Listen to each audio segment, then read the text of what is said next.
In this video, I'm going to share about various abnormalities that are commonly present during the postnatal periods. First is postpartum hemorrhage.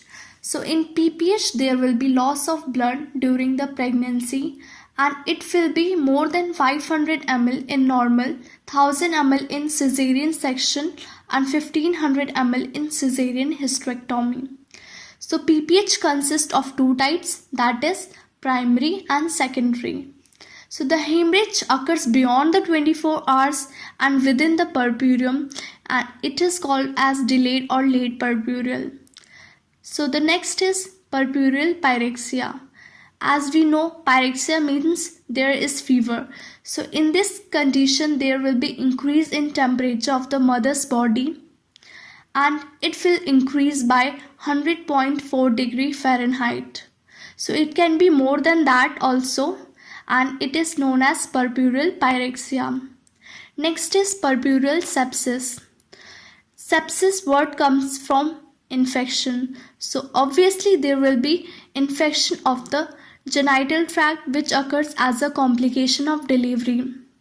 So the fourth point is subinvolution. In subinvolution, there will be retardation or impaired involution, which is called subinvolution. It is mainly caused due to the grand multiparity, or it can be due to the overdistension of the uterus, as we have seen in twins cases, or if there is any polyhydramnios, it can also cause maternal ill health. So next complication is urinary complication in puerperium. So in urinary complication, we see many things over there. First is urinary tract infection, that is also known as UTI most commonly. So UTI is the infection in the urinary tract after the delivery. Next, we are going to discuss about the breast complication. In the breast complication, we will see breast engorgement, cracked nipple, and the acute mastitis. So in breast engorgement, there is inflammation and swelling of the breast. So it is due to the exaggerated normal venous and lymphatic engorgement of the breast which precedes lactations. So when there will be engorgement, lymphatic accumulate at that place, so there will be more swelling. Then coming to the cracked nipple, the nipple may become painful due to the loss of surface epithelium and due to fissures situated either at the tip or the base of the nipple.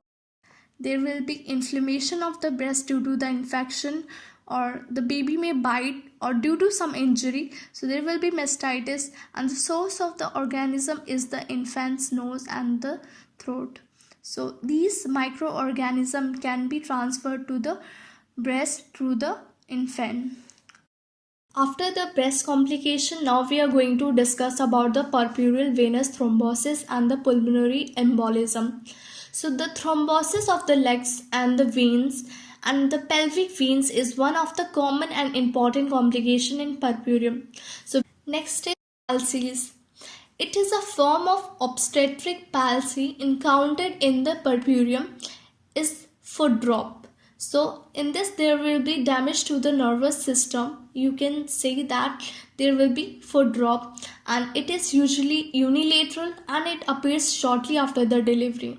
So or it can be due to the stretching of the lumbosacral trunk by the prolapsed intervertebral disc between the L5 and the S1.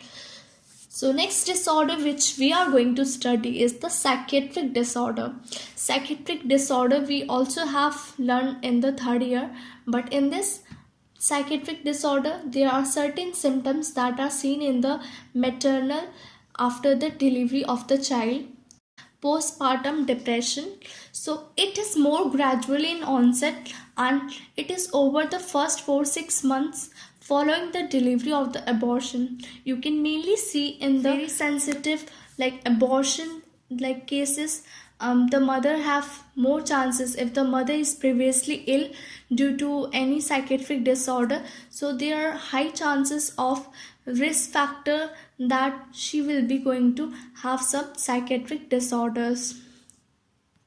So as I said, you can see these symptoms during the during after the 4-6 months following the delivery, and it is manifested by the loss of energy and appetite. So these are the symptoms, some common symptoms that are included.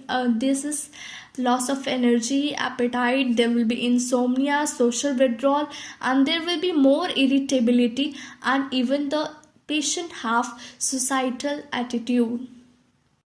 After the postpartum depression, we are going to learn about the postpartum psychosis. So this psychosis is also known as schizophrenia, and it is more commonly seen in the women with a past history of psychosis or with a positive family history. So if any family member is suffering from the psychosis, so the risk factor gets more increased.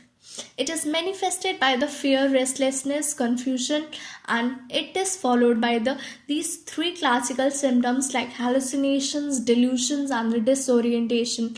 And it can be manic and depressive.